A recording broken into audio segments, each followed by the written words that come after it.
Საუბრობთ, როდესაც ევროკავშირი მაგალითად სანქციებს უწესებს მაღალი რანგის ხელისუფლებაში გამაგრებულ კოლექტიურ გავრილობებს, რომლებიც ეგრეთ წოდებულ ხელისუფლებას წარმოადგენენ, რომელსაც არავინ არ აღიარებს და მათ დიპლომატიური პასპორტების უკანონოდ ფლობის და გამოყენების საშუალება აქვს და ძალიან კარგია, რომ არ დაუწესეს ეს სავიზო სანქციები რიგით ქართველ მოქალაქეებს. დიპლომატიური პასპორტების შეჩერება არ არის მარტივი ამბავი ქართული ოცნებისთვის და იმ საჯარო მოხელეებისთვის, ვინც დღემდე ქართულ ოცნებას გვერდში უდგას, იმ სამინისტროებს, რომლებიც ქართული ოცნების პროპაგანდისტებად არიან გადაქცეულები, შესაბამისად მათთვის მორალურად რთული მისაღები იქნება და მეორე და რაც მთავარია, მათ დაკარგეს კავშირი ევროკავშირთან, ან ვეღარ ჩავლენ ევროპაში მარტივად. მთავარი დიპლომატი ევროკავშირთან არის ქართველი ხალხი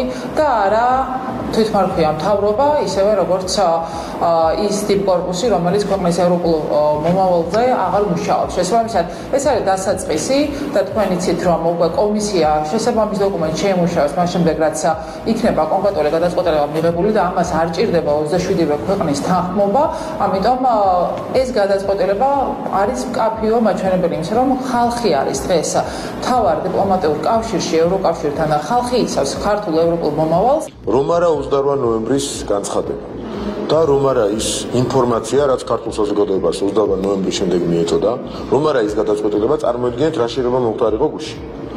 და ამას დაამატეთ ზემოდან ძალიან დიდი ძალისხმევის შედეგად დალაგებული გეგმა მათი ოპოზიციის, აგენტურული ოპოზიციის, რომელიც მოქმედებაში მოვიდა შეიძლება სანახევროდ, შეიძლება მეოთხედი და ასე შემდეგ. გუშინდელი დღის ნარატივი უნდა ყოფილიყო ვიზა ლიბერალიზაციის შეჩერება, რაც პრაქტიკულად გამორიცხული იყო, მაგრამ ამაზე ეს იქნებოდა პირველი ნაპერწკალი და დაანგრეული იყო ყველაფერი მათი გეგმის მიხედვით და მოლაპარაკების გახსნაზე უარის თქმა.